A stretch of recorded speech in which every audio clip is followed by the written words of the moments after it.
Bom dia, a graça e a paz do Senhor. Amém.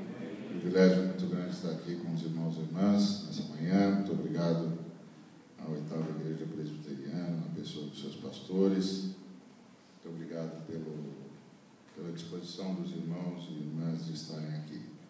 Eu queria compartilhar com vocês a partir de Mateus 18, do versículo 1 ao versículo 14.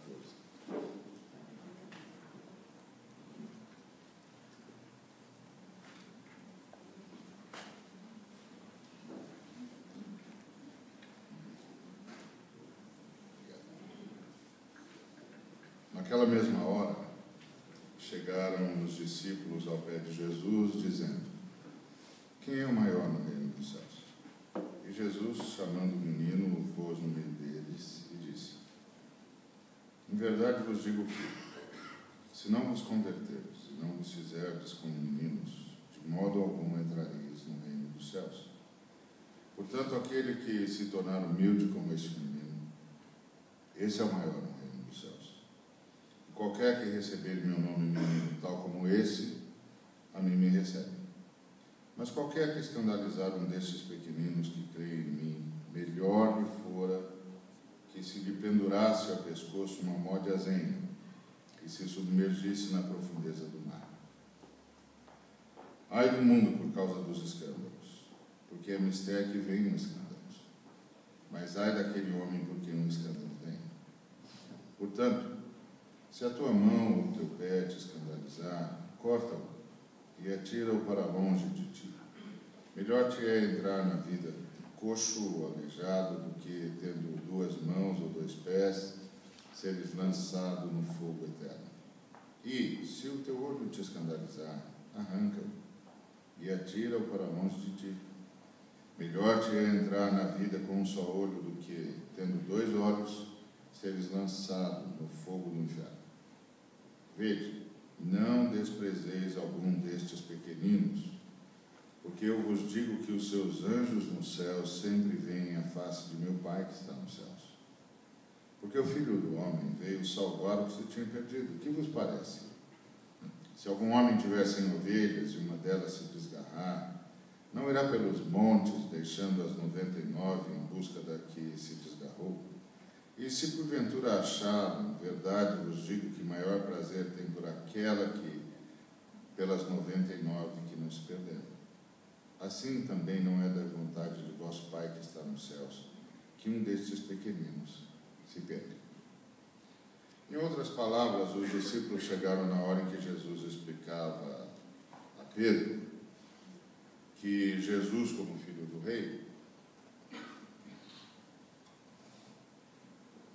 era isento de pagamento de impostos, mas que pagaria por testemunho. E perguntaram sobre quem era o maior no reino dos céus.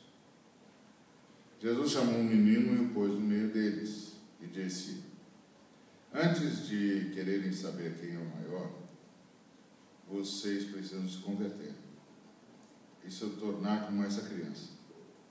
Senão, de jeito nenhum entrarão no reino dos céus. Quem se torna humilde como essa criança é o maior no reino dos céus. E quem, por mim, cuidar de um menino como esse, recebe a mim mesmo. Mas quem desviar da fé que ele tem em mim, ou que qualquer criança tem em mim, quem o desviar da fé, melhor seria ser morto. Melhor seria ser morto por afogamento, por ter sido preso a um peso insustentável. O sistema caído, que chamamos de mundo, é maldito, por inevitavelmente desviar as crianças da fé. Mas isso não atenua a situação da pessoa por quem esse desvio se impõe. Aliás, qualquer sacrifício que alguém faça para não ser causa de tropeço por uma criança é justificado, mesmo que seja arrancar o próprio olho. Não tratem essas crianças como se, por serem crianças, não contassem, porque os anjos que as acompanham dão sobre elas relatório constante a meu Pai. Eu vim salvá-los deste estado perdido de injustiça. O que vocês acham de um pastor que abandona nos montes 99 ovelhas para buscar uma que se perdeu? E, em a encontrando, demonstra maior alegria por ela do que pelas 99 que não se perderam. Uma loucura, por certo, pois arriscará perder a todas para salvar uma só. Pois meu Pai, ao me enviar, correu por semelhança o risco de perder todo o universo, porque Ele não quer que nenhuma dessas crianças se perca. Os alunos de Jesus lhe perguntaram quem era o maior no reino dos céus. E Jesus chamou para o centro da roda uma menina brasileira, chamada Kelly, de 13 anos. E disse: quem não se converter e se tornar como a Kelly, de jeito nenhum entrará no reino dos céus. Os discípulos estavam admirados porque sabiam que Kelly era uma menina em situação de rua. Jesus, entretanto, acrescentou: quem por minha causa cuidar da Kelly, a mim mesmo recebe. Mais admirados ficaram os discípulos, porque Kelly constantemente dizia que não voltaria para casa, porque lá só recebia pancada, e por isso não gostava de voltar para o que deveria ser a sua casa. Cuidar da Kelly, que vivia do que arrecadava ao fazer malabarismos no trânsito da grande São Paulo, era colocá-la numa casa que ela pudesse chamar de lar e para onde ela quereria voltar sempre. Os discípulos, atônitos, continuaram a ouvir o mestre que dizia: ai do que desviar uma criança como aquela. Mas ela já havia sido desviada de tanto sofrer nas mãos do homem que deveria ser o seu protetor. Não era mais possível simplesmente lhe dizer que Deus era Pai. Ela não tinha mais condições de entender o conceito. E agora, perguntavam entre si: quem estava sob maldição? Aquele pai ou toda a sociedade que fez dele um ser despossuído a descontar a sua impotência nos que devia proteger? Todo o sistema é maldito, mas isso não atenua o ator em si. Jesus continuava a insistir que todo sacrifício devia ser envidado para salvar Kelly e suas congêneres, o que significava não só socorrê-la, como fazer todo um trabalho pela recuperação da paternidade responsável.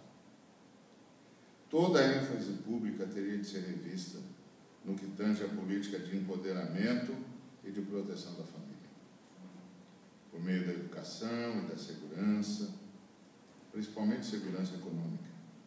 E era urgente, pois o anjo de Kelly continuava a dar o seu relatório ao pai, que sequer consegue pensar na possibilidade de Kelly não ser recuperada. Os alunos de Jesus estavam interessados em saber quem poderia ser o maior no reino dos céus. Jesus, então, chamou a Filipe, de 12 anos, que vive nas ruas de Natal, Rio Grande do Norte. Jesus disse que era preciso ser como Filipe para ser maior, o maior ou melhor para entrar no reino. Filipe era um menino cansado de apanhar da polícia. E vivia a dizer: tem polícia que é muito mal, batem na gente de bobeira. Eu não gosto deles, não. Eles sempre querem que a gente desapareça. Jesus, dizendo que era preciso cuidar de Filipe se quisesse receber ao próprio Jesus, e que isso significaria recuperar o senso de justiça, de modo que ele pudesse entender que Deus é justo juiz. Como fazer isso sem rever todo o aparato policial e todo o sistema judiciário? E todas as premissas utilizadas para a elaboração das leis. Jesus, porém, insistia que qualquer sacrifício deveria ser feito, porque Filipe era a ovelha a quem Deus estava disposto a buscar, mesmo que isso lhe custasse perder tudo. Que o risco que significou o fato de uma das pessoas da Trindade ter se esvaziado relativizava o risco de qualquer nação correria ao rever todos os seus parâmetros para restabelecer o conceito de justiça. Os alunos de Jesus, estupefatos, consideravam o nível de revolução exigida para a revisão de todos os procedimentos dos investidos, dos responsáveis por administrar a justiça. Quando ouviram Jesus dizer que o maior no reino do céu não precisaria pagar impostos, os alunos de Jesus ficaram muito interessados em saber quem seria ou como seria possível se tornar o maior no reino dos céus. Foi quando Jesus convidou Ana, de 15 anos, a se aproximar. E disse que era preciso ser como ela, que só seria possível se convertessem, e então entrariam no reino. A situação dos alunos ficou complicada. Eles disputavam entre si para saber quem deles era o maior, quando nem no reino ainda estavam. Porém, havia uma agravante nessa situação toda. Ana já tinha uma filha de 2 anos, e amor para ela sempre está vinculado às relações sexuais. Comecei cedo, dizia ela. Com 10 anos eu gostava de ficar com os garotos. Jesus, contudo, continuava a insistir. Ai dos que desviam essas crianças. Ai dos que fizeram essa menina não estar mais em condições de entender o que significa quando afirmo que Deus é amor. Como mudar o relatório que o anjo de Ana insistia em levar ao pai? Cuidando dela, num ambiente de respeito, onde pudesse criar sua filha, de modo que não fosse mais uma criança a ser escandalizada e se apartasse de Deus. E Deus tudo arriscou para recuperar as Anas das Américas e de todo o planeta. E é preciso recebê-las se quer receber a Jesus. Revendo, Jesus comunicou que a criança simboliza o que há de melhor na humanidade. Aquilo que gostaria de ver reproduzido em todos nós. Pois disse, se não vos converterdes e não vos tornardes como crianças, de modo algum entrareis no reino dos céus. Jesus disse também que se identifica com as crianças. Quem receber uma criança tal como esta, em meu nome, a mim me recebe. Jesus afirma que o castigo para os que desviam as crianças seria indescritível, sendo melhor ser assassinado, conforme ele diz no versículo 6. Nos versículos seguintes, ele afirma que para evitar correr o risco de fazer tropeçar uma criança, um pequenino, valeria qualquer sacrifício. Jesus falou que as crianças têm um tratamento especial por parte do Pai, pois os seus anjos estão sempre na presença do Pai. Versículo 10. Por isso, vale qualquer ato heróico para salvá-las. Tal como um pastor que, por causa de uma ovelha, deixa nos montes outras 99, saindo em busca da ovelha perdida. Para nós parece loucura. Que pastor abandonaria 99 ovelhas nos montes à deriva dos ladrões e predadores naturais por causa de uma ovelha que se extraviou? A menos que transformasse o salvamento dessa ovelha na sua motivação sem alternativa, ou ela ou nada. Como o Senhor deixa claro nos versículos 12 e 13. Jesus nos comunica que para resgatar as crianças vale qualquer medida heróica, mesmo aparentemente louca. Jesus adverte que o Pai não quer que nenhum só dos pequeninos se perca. Diante dessas colocações de Jesus, como podemos analisar a situação da criança na realidade brasileira? Imaginemos Jesus em uma das nossas cidades, Belo Horizonte, por exemplo. Jesus poderia, exemplo do que fez em Cafarnaum, pegar uma das nossas crianças que perambulam pelas praças, um daqueles meninos que a gente quer colocar nas instituições do Estado, e colocá-lo no meio de uma roda formada por seus questionadores e apresentá-lo como o que é de melhor na humanidade? Infelizmente não. Nossa sociedade, pela injustiça e pela discriminação, está descaracterizando as crianças. Nós vimos vários exemplos. Nossa sociedade as está transformando no símbolo do que há de pior na humanidade. De maneira que quem cruza com uma delas, em vez de oferecer afago, oferece desprezo.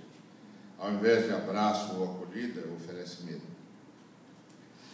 E nós não podemos perder a perspectiva de que as crianças, as abusadas ou violentadas, as que cometem atos infracionais, as que são portadoras de HIV/AIDS, as abandonadas, as que exercem atividades análogas ao trabalho escravo, as que não sabem ler ou escrever, as que são vítimas de violência, ainda são os tais pequeninos que Jesus fala. E são justamente porque estão nessa situação. Estão nessa situação por causa da ganância de uma sociedade injusta, pela desestrutura familiar que as fazem tropeçar. São desviadas dos caminhos e da proposta do Pai Eterno.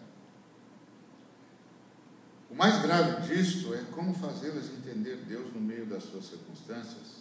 Dizer às crianças que sofrem violência doméstica que Deus é Pai, faz com que pensem na figura do Pai que nelas descontou toda a sua raiva. Como a Kelly falou, a menina que faz malabarismo com os 3 irmãos. Pai é quem a espancou, aviltou, expulsou, quem ainda explora. Nossas crianças não estão em condições de entender o que significa a justiça de Deus. Como dizer a uma criança em situação de rua que Deus é justo, se para ela os símbolos de justiça trazem lembrança de dor, de tortura, de violência? Como disse o menino Felipe, do Rio Grande do Norte. Como crianças abandonadas podem entender o amor de Deus? Ana, de 15 anos, conta que quando tinha 5 anos, foi para um posto de saúde, no Rio de Janeiro, com a sua mãe. Andaram mais de 1 hora, e a mãe a arrastava pela mão.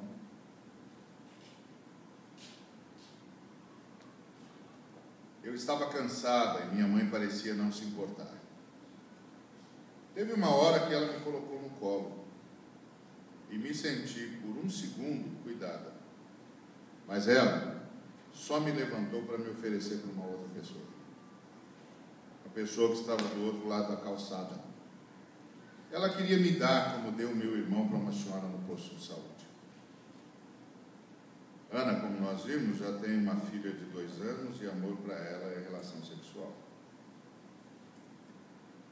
A realidade das crianças, a realidade brasileira que faz as crianças se desviarem de Deus. A nossa sociedade as faz tropeçar. Elas estão perecendo. Os números confirmam que permitimos o desenvolvimento dessa tragédia. Ai das sociedades que, indiferentes, convivem com essa tragédia há tanto tempo, sem se interessar em priorizar a solução disso. Melhor seria serem destruídas por um cataclismo. Para evitar o juízo de Deus, não vale a pena a sociedade sacrificar o pérfido modelo econômico que pratica e partir para um que garanta justa distribuição? Não vale a pena sacrificar a internacionalização acelerada da economia por um regime de emprego? Se uma das nossas opções nos faz tropeçar impedindo o pleno desenvolvimento da infância e da adolescência, estipemo-la. Lancemos fora os modelos que adotamos. É melhor abrir mão de sermos modernos do que, no afã de modernidade, aprofundar o inferno daqueles por quem Deus chora. Porque o inferno deles nos engolirá. Uma vez me perguntaram numa questão pertinente à cidade onde moro, se não me parecia justo a postura de um candidato a prefeito que, contra o seu adversário, levantava a acusação de que a autarquia que cuidava do transporte público, graças à política do adversário, estava padecendo de prejuízo financeiro.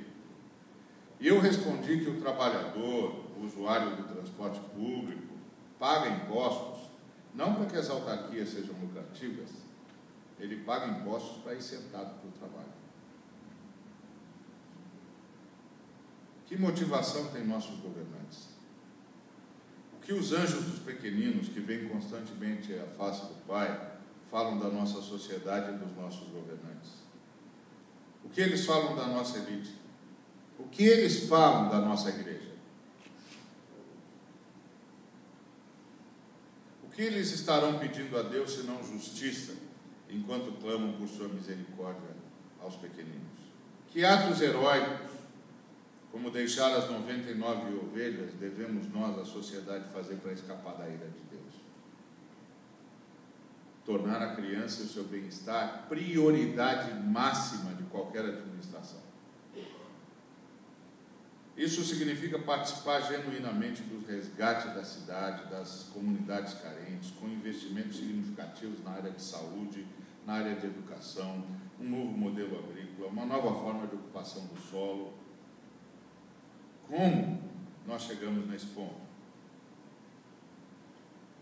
Precisamos de pleno emprego, de salários dignos e, acima de tudo, precisamos resgatar as crianças que se encontram em profundo estado de carência e de abandono pela criação de condições mínimas de dignidade. Não sei se você sabe, mas o Brasil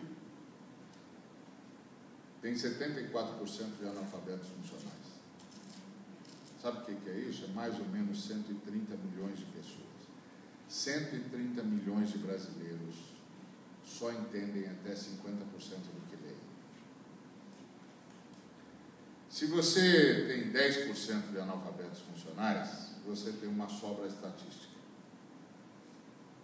Se você tem 20% de analfabetos funcionais, você tem uma má administração. Se você tem 74% de analfabetos funcionais, você tem um modelo. Está orquestrado esse negócio. Agora, nosso irmão falou aqui da alfabetização. Eu não sei quanto você, mas eu prego o Evangelho, como você. E imediatamente após ter pregado o Evangelho, eu dou um livro para o camarada. Eu dou um livro para a pessoa. Um livro que você também conhece. Uma coleção de 66 livros. Eu quero que ela leia. Eu quero que ela entenda. Mas ela é analfabeta funcional.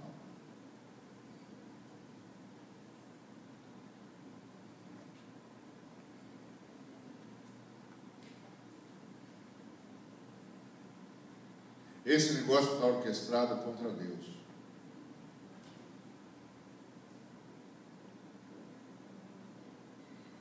Esse negócio está orquestrado contra Jesus. Porque ele não vai entender. E eu nem posso ficar chateado com ele. Eu me lembro que em 2005 eu falei com um repórter que tinha feito uma reportagem pela Isto É sobre analfabetismo. E ele foi por todos os estados brasileiros, analisando o nível de ensino nas nossas escolas públicas. E ele se deu conta do que nós já sabemos, que a maioria das nossas crianças terminam o ensino fundamental e continuam analfabetas. E aí eu perguntei para ele qual foi a cena mais difícil com a qual ele cruzou nessa reportagem. Ele me disse que ele chamou um menino que já devia estar alfabetizado, já grande, na escola. O menino continuava na escola.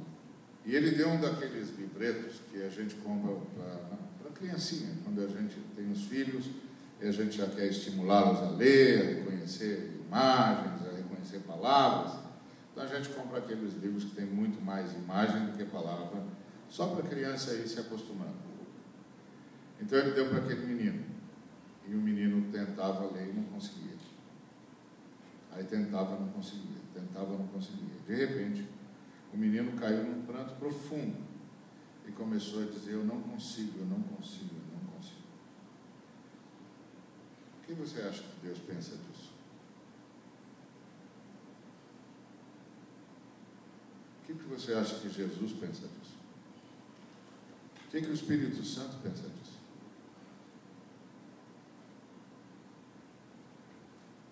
O que eu e você deveríamos pensar disso? Como é que a gente sabe de coisas assim e a gente não faz nada?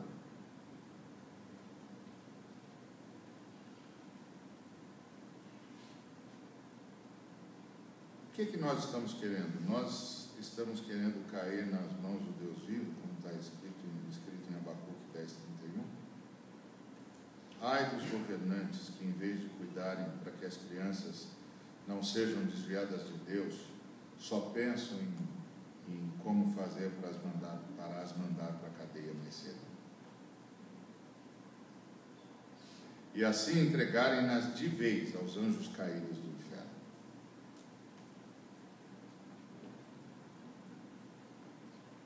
Certamente teremos que compreender que diante da injustiça não há inocentes. Diante da injustiça não há inocentes. Todos são culpados pelos pecados da sociedade. Os que os cometeram e os que se omitiram. O nosso problema não é com o diabo. Nosso problema é com Deus justo, que se levanta contra toda a perversidade, como nos diz o Salmo 94, como nos diz o apóstolo Paulo no capítulo 1, versículo 18. A igreja precisa interceder, como diz Ezequiel 23:30. A igreja tem de ter uma intercessão, mas tem que ter uma intercessão consequente. Como o Tiago nos ensina, como é que oração séria é essa que não faz a gente se mexer? Tem pessoas que dizem assim: só orar não adianta. Eu não creio nisso, eu não gosto dessa frase, porque eu sei para quem eu oro. Eu sei com quem eu estou conversando quando eu oro. E eu sei que eu estou conversando com aquele que, se disser sim, ninguém mais diz não, e se disser não, ninguém mais diz sim. Então eu sei com quem eu oro. Uma oração adianta, sim, senhor. Só que oração que adianta, oração consequente, oração que é feita no Santo dos Santos, promove reação. Não tem ninguém que ore e não haja. Se o sujeito não está agindo, é porque de verdade ele não orou. Ele disse de si para consigo mesmo, como fariseu: graças te dou, ó Pai. Não está falando com ninguém. Porque oração não é só uma frase que a gente diz. Oração é um lugar onde a gente vai. Os judeus só oravam uma vez por ano. Você pode dizer, imagina, um montão de judeu orava o tempo todo. Orava o tempo todo, mas só uma oração era ouvida. E se essa oração não fosse ouvida, as outras também não seriam. Porque só uma vez por ano o sumo sacerdote entrava no Santo dos Santos. E se Deus não ouvisse a oração do sumo sacerdote, não aceitasse o sacrifício, todas as orações seriam em vão. Porque Deus não tinha perdoado a nação, então nenhuma oração de ninguém da nação seria ouvida. Quando Jesus Cristo morreu, o Senhor rasgou o véu de cima a baixo, justamente para acabar com isso, para que todos pudessem orar. Porque não se ora em qualquer lugar, só se ora no Santo dos Santos. O problema é que você pode acessar o Santo dos Santos de qualquer lugar. Você pode estar na rua, a hora que você disser Pai, você não está mais na rua, você está diante de Deus no Santo dos Santos, porque só se ora no Santo dos Santos. E só se entra no Santo dos Santos pelo novo e vivo caminho, que é o sangue de Jesus. Então, oração não é só o que a gente diz, é um lugar onde a gente vai. Portanto, não existe oração que não provoca reação. Se não provocou oração, não é oração. Se o sujeito não saiu com as mangas da camisa arregaçadas para se dispor a fazer o que colocou diante do Altíssimo, então ele não orou coisa nenhuma. Ele não foi ao Santo dos Santos coisa nenhuma. Ele fez um exercício de desencargo de consciência. E fez como um fariseu: graças te dou, ó Pai. Só que está falando de si para consigo mesmo, disse Jesus. E você sabe que ele está falando de si para consigo mesmo, porque aquilo não gera nada nele, não provoca nada, ele não faz coisa nenhuma. Então ele não foi lá. Porque oração é um lugar onde a gente vai. Então, como é que a gente vai orar pelas crianças e não fazer nada? Como é que nós vamos orar pelas crianças e não nos tornarmos nas mãos do Espírito Santo canal de libertação espiritual, canal de libertação socioeconômica? Como? A igreja tem que assumir o papel de protetora das crianças e de profeta. Ela tem de denunciar o pecado estrutural e não apenas o individual. Ela tem de exigir arrependimento por parte dos poderosos. Não basta amarrar o diabo, tem de haver arrependimento.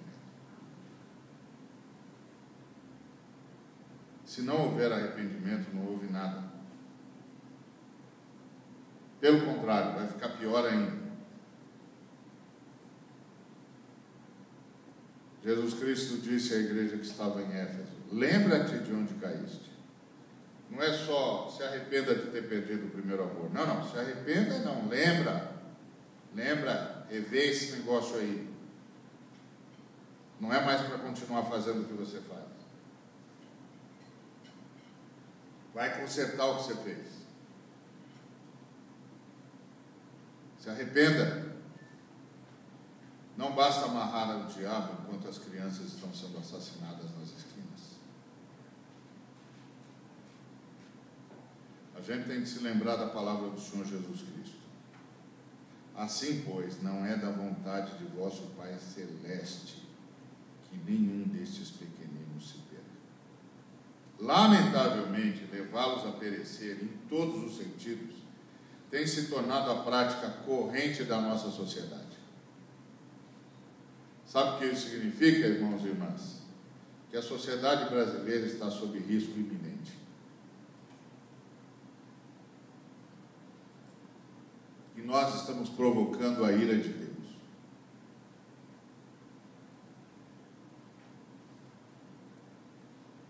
Porque por estas coisas, diz o apóstolo Paulo, vem a ira de Deus sobre os filhos da desobediência.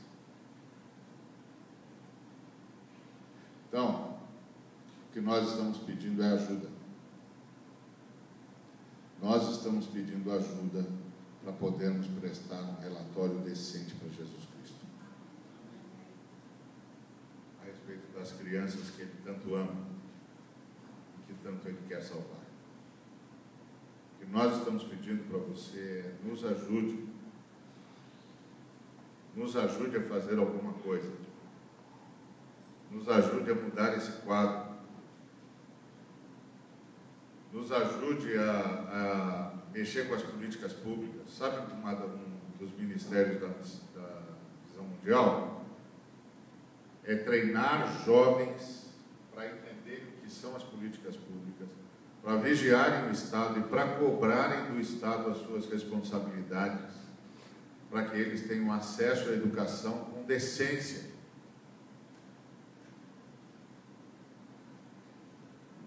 Tudo que nós viemos fazer hoje aqui de manhã é dizer: por favor, nos ajude. Esse quadro de desespero em relação à criança não pode continuar. A gente não resolve isso botando criança mais cedo na cadeia.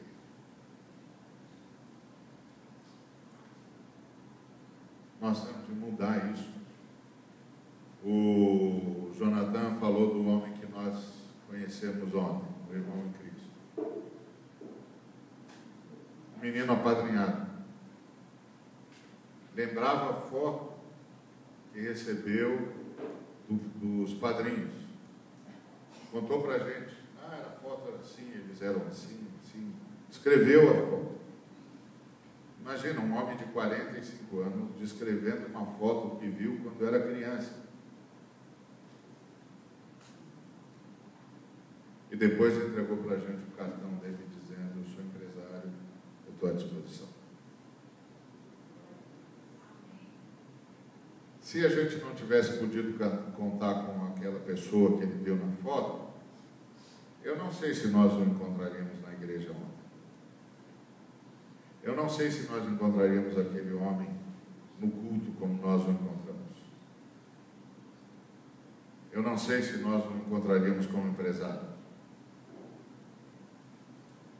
Você sabe por que tem mais mulher do que homem no Brasil? Porque grande parte dos nossos jovens morrem até 19 anos. Nossos jovens do sexo masculino. E sabe por quê? Eles são assassinados. 19 anos. 14 agora, a irmã está dizendo.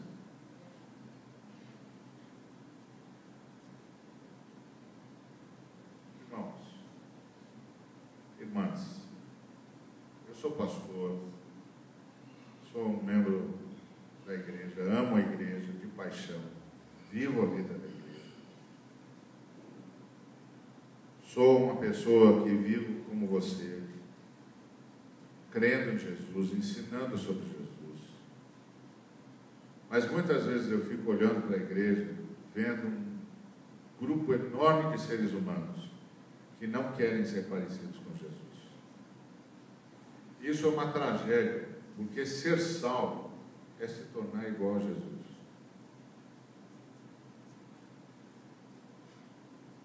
Uma pessoa é salva porque deixa de ser agente do diabo, dos demônios, e passa a ser imagem de Jesus. Agora, o apóstolo Pedro disse que Jesus andou por toda parte fazendo bem e curando a todos os oprimidos do diabo, porque Deus era com ele. Então, tudo que nós estamos pedindo à igreja é: vamos imitar Jesus. Vamos fazer o bem. Vamos curar os oprimidos pelo diabo. Deus é conosco. O Espírito Santo ungiu a igreja com poder. Ele é conosco. Só que a igreja precisa recuperar o primeiro amor.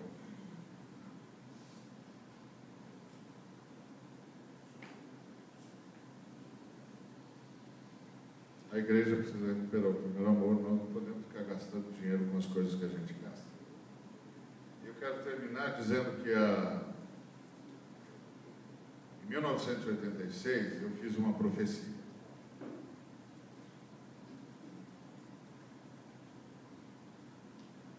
Na verdade eu não sabia que estava fazendo uma profecia, estava batendo papo.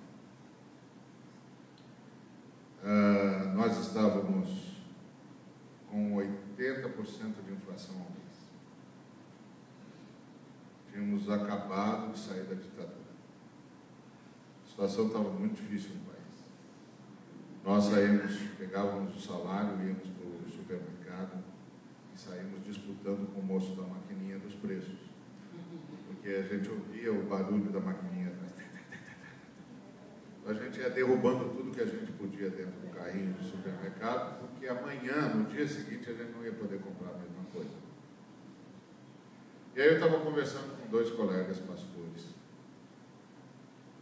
E eles disseram: o Brasil não tem mais jeito. Eu disse: não, o Brasil tem jeito sim. Nós vamos ter uma economia estável e uma moeda forte. E aí os colegas viraram para mim e disseram: você acha mesmo? Acho que nós vamos ter uma economia estável e uma moeda forte. E eles disseram: por que? Você acredita nos políticos? Eu falei: acho que nem eles acreditam neles. Não dá para acreditar em quem nem em si mesmo se acredita. Mas, disse eu tenho começado a andar a pregar pelo Brasil e eu estou vendo que Deus está chamando a igreja para a obra missionária. E Deus sabe que não dá para fazer obra missionária sem economia estável e sem moeda forte. Se eu sei, Ele sabe. Então Deus vai interferir. Deus vai interferir na nossa história e vai nos dar uma economia estável e uma moeda forte. E sem querer eu estava fazendo uma profecia, porque Deus fez mesmo. Só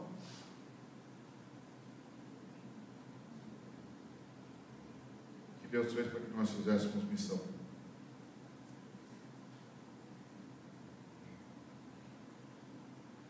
Eu vejo os irmãos disputando. Quem foi que fez o Brasil ter uma economia estável e uma moeda forte?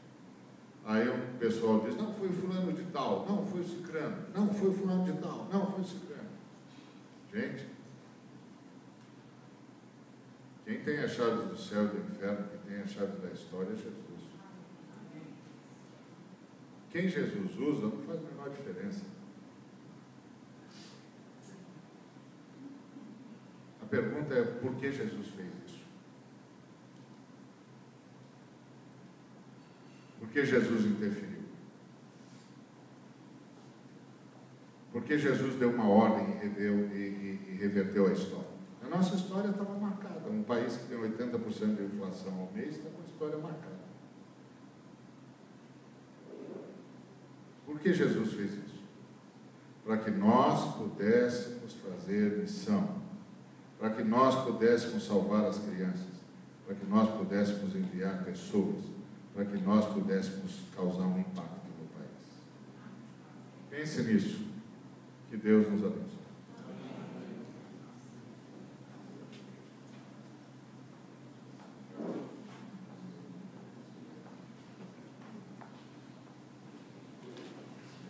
O Ari vai responder 2 perguntas muito grossas, assim, rapidinho. Quando você pensa aí, em 30 segundos, mude a vida de uma criança. Oi, teu nome, se Deus te tocar, é fácil. Primeira pergunta, muito rápida.